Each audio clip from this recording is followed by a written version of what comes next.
ছোটবেলায় যে বালক রাম আর সীতাকে নিজের ঈশ্বর মনে করে পূজা করত, যে ভক্তি ভরে প্রণাম করত মর্যাদা পুরুষোত্তম শ্রী শ্রী রামচন্দ্রকে, সেই বালকই বড় হয়ে কেন বললেন শিব জ্ঞানে জীব সেবা? কেন তিনি সন্ন্যাসীদের মধ্যে শিবের ভাব জাগালেন? এটা কি ভক্তি বদলে যাওয়া, নাকি এর ভেতরে লুকিয়ে আছে আধ্যাত্মিক এক গভীর স্তর? আজ আমরা জানব স্বামীজির ভক্তি বদলায়নি, বরং বিস্তৃত হয়েছে। নরেন্দ্রনাথ ছোটবেলায় খুব ভক্তিপ্রবণ ছিলেন। বাড়িতে রামায়ণ মহাভারতের কাহিনী শুনতেন। রামচন্দ্রের চরিত্র, ধর্মনিষ্ঠা, সত্যবাদিতা, আদর্শ রাজা, এগুলো তাকে গভীরভাবে টানত। সীতার পবিত্রতা, সহনশীলতা তার মনে ভক্তির ভাব জাগাত। তিনি রাম সীতার মূর্তির সামনে ধ্যান করতেন। ছোটবেলায় তার মনে ভগবানের ধারণা ছিল সাকার ঈশ্বর, কিন্তু এই ভক্ত বালকের ভেতরেই লুকিয়েছিল এক প্রশ্নকারী মন। নরেন্দ্রনাথ শুধু ভক্ত ছিলেন না, তিনি ছিলেন প্রশ্নকারী। তিনি জিজ্ঞেস করতেন, তুমি কি ঈশ্বরকে দেখেছ? এটা সাধারণ ভক্তের প্রশ্ন নয়, এটা সেই আত্মার প্রশ্ন, যে অভিজ্ঞতা চায়, কাহিনী নয়। রাম সীতার ভক্তি তার হৃদয়কে কোমল করেছিল, কিন্তু তার বুদ্ধি চাইছিল সত্যের প্রত্যক্ষ উপলব্ধি। যখন তিনি গুরুর কাছে এলেন, তখন তার জীবনে ঘটে গেল এক বিপ্লব। তিনি দেখলেন ঈশ্বর শুধু রাম নন, শুধু কৃষ্ণও নন, শুধু মাও নন। ঈশ্বর সব রূপে আছেন। তাকে শেখানো হলো যে রাম সেই কৃষ্ণ, সেই শিব, সেই ব্রহ্ম। এই শিক্ষা তার ভক্তিকে ভেঙে দেয়নি, বরং প্রসারিত করেছে। রাম হচ্ছেন মর্যাদার আদর্শ, শিব হচ্ছেন বৈরাগ্য ও ত্যাগের আদর্শ।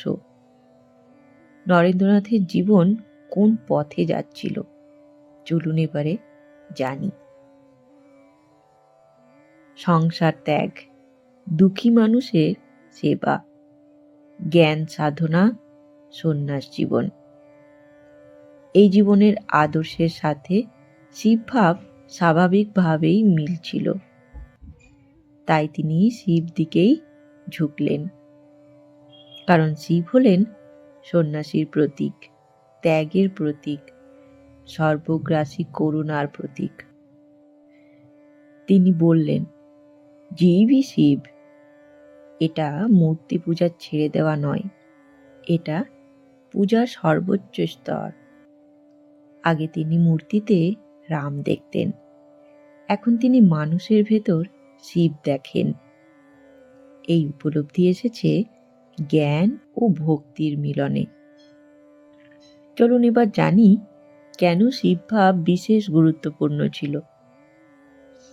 কারণ শিব হলেন দুঃখীর আশ্রয়, ভিখারির বন্ধু, সমাজের বাইরে থাকা মানুষের দেবতা।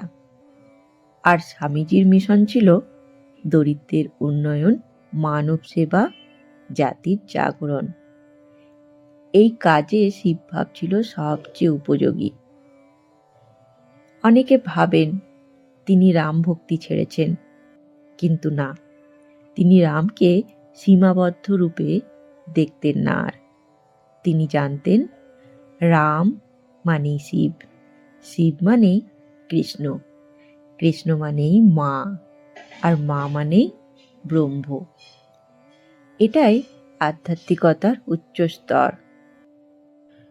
চলুন এবার জানি এই বিষয়টা আমাদের বাস্তব জীবনে কি শিক্ষা দেয়। আমরা প্রায় ভাবি আমার দেবতাই সেরা, আমার পথটাই ঠিক, বাকিরা আলাদা।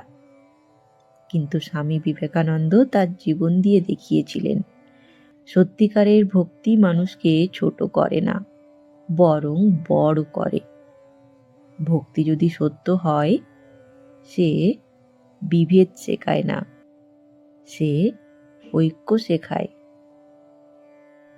ভক্তি থেকে জ্ঞান আসে, আর জ্ঞান মানুষকে নিয়ে যায় এমন এক স্থানে যেখানে রাম, শিব, মা, কৃষ্ণ সব রূপ মিলিয়ে যায় এক চেতনায়। এই হলো তার জীবনের সবচেয়ে বড় শিক্ষা। বন্ধুগণ, আজকের এই ভিডিওতে আমরা জানলাম একটা ছোট্ট রামভক্ত বালক ভক্তি দিয়ে শুরু করেছিল তার পথ চলা। সেই বালকই বড় হয়ে হলেন বিশ্বগুরু। ভক্তি তিনি হারাননি, ভক্তিকে সীমার ভেতরে আটকে রাখেননি। তিনি ভক্তিকে করেছেন অসীম। রাম থেকে শিব, এটা দেবতা বদল নয়, এটা হৃদয়ের প্রসার। এটা সীমা থেকে অসীমে যাত্রা, ভক্তি থেকে ব্রহ্ম জ্ঞান পর্যন্ত এক পূর্ণ আধ্যাত্মিক পথ। বন্ধুগণ, এবার আপনাদের কাছে আমার একটি প্রশ্ন। আপনার কাছে ভক্তি মানে কি? শুধু নিজের ইষ্টদেবকে ভালোবাসা, নাকি সব রূপে সেই এক ঈশ্বরকে দেখা? আপনার অনুভূতি জানাতে ভুলবেন না। আমি অপেক্ষায় থাকব। আর হ্যাঁ, ভিডিওটি ভালো লাগলে অবশ্যই একটি লাইক করে ভিডিওটিকে শেয়ার করে দেবেন। আর চ্যানেলটিকে যদি এখনো অবধি সাবস্ক্রাইব করে না থাকেন, তাহলে অনুরোধ রইল ঠাকুর, মা ও স্বামীজির এই চ্যানেলটিকে সাবস্ক্রাইব করে নেবার, যাতে তাদের এই বাণী সবার প্রথমে আপনার কাছে পৌঁছে যায়। ধন্যবাদ, ভালো থাকবেন। জয় ঠাকুর, জয় মা, জয় স্বামীজি।